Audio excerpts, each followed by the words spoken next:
ধর্মকথা 365-এর আজকের পর্বে আপনাদের স্বাগত। আজকের কাহিনীর নাম রাম ও হনুমানের ঐশ্বরিক মিলন।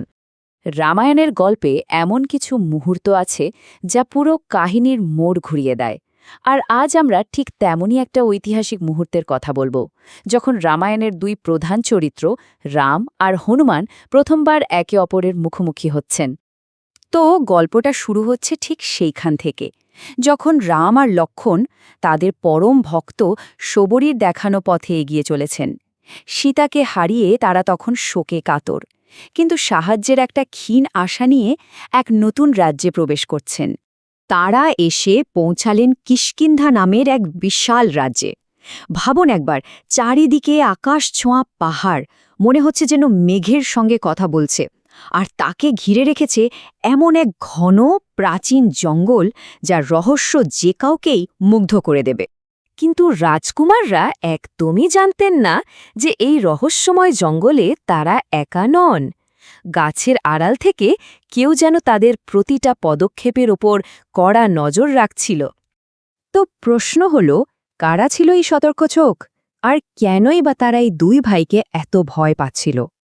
আসলে পাহাড়ের ওপর থেকে বানরদের একটা দল দুই ভাইকে লক্ষ্য করছিল।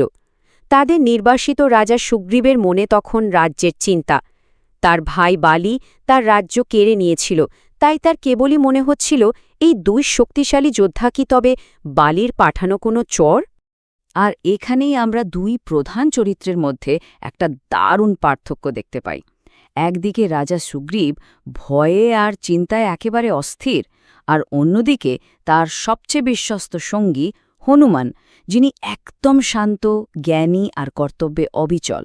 সুগ্রীব হনুমানের জ্ঞানের ওপর ভরসা করে তাকে একটা খুব গুরুত্বপূর্ণ দায়িত্ব দিলেন। এই আগন্তুকদের আসল পরিচয়টা জেনে আসতে হবে। হনুমানও দেখুন কি দারুণ বুদ্ধির পরিচয় দিলেন। তিনি এক সাধারণ তপস্বীর ছদ্মবেশ নিলেন আর রাজকুমারদের দিকে এগিয়ে গেলেন। আর এভাবেই রামায়ণের ইতিহাসের সবচেয়ে বড় কথোপকথনের মঞ্চ তৈরি হল, যদিও তার শুরুটা ছিল এক ছদ্মবেশের আড়ালে। এই একটাই কথোপকথন যা রামায়ণের ভাগ্য নির্ধারণ করে দেবে। ছদ্মবেশী হনুমান খুব সম্মানের সঙ্গে এগিয়ে গিয়ে জিজ্ঞাসা করলেন, হে বীর যোদ্ধারা, আপনারা কারা? আপনাদের দেখে তো মনে হচ্ছে আপনারা রাজা, কিন্তু বনে জঙ্গলে ঘুরছেন ঋষিদের মতো। ব্যাপার কি? রামের উত্তরে কিন্তু কোনো ছলচাতুরি ছিল না। তিনি খুব শান্তভাবে একটা মিষ্টি হাসি দিয়ে সরাসরি বললেন, আমরা অযোধ্যার রাজকুমার। এক দৈত্য আমাদের প্রিয়জনকে অপহরণ করেছে, আমরা তাকেই খুঁজছি। রামের এই কথাগুলো শোনার সঙ্গে সঙ্গেই হনুমানের মনে এক অদ্ভুত অনুভূতি হল। এটা শুধু কথা শোনা ছিল না, এর চেয়েও অনেক গভীর কিছু ছিল, এক আত্মিক সংযোগ। তিনি রামের চেহারায়, তার কথায় একটা ঐশ্বরিক আভা অনুভব করলেন, এমন এক মহত্ব যা কোনো সাধারণ মানুষের মধ্যে থাকতেই পারে না। তিনি সঙ্গে সঙ্গে বুঝে গেলেন যে তিনি কোনো সাধারণ মানুষের সামনে দাঁড়িয়ে নেই। আর এই সত্যিটা বুঝার পরেই হনুমান আর নিজেকে ধরে রাখতে পারলেন না। তিনি তার ছদ্মবেশ ফেলে দিলেন, নিজের আসল রূপে ফিরে এসে সোজা রামের পায়ে পড়লেন আর একেবারে বিশুদ্ধ ভক্তি নিয়ে বললেন, প্রভু, আমি তো আপনার দাস।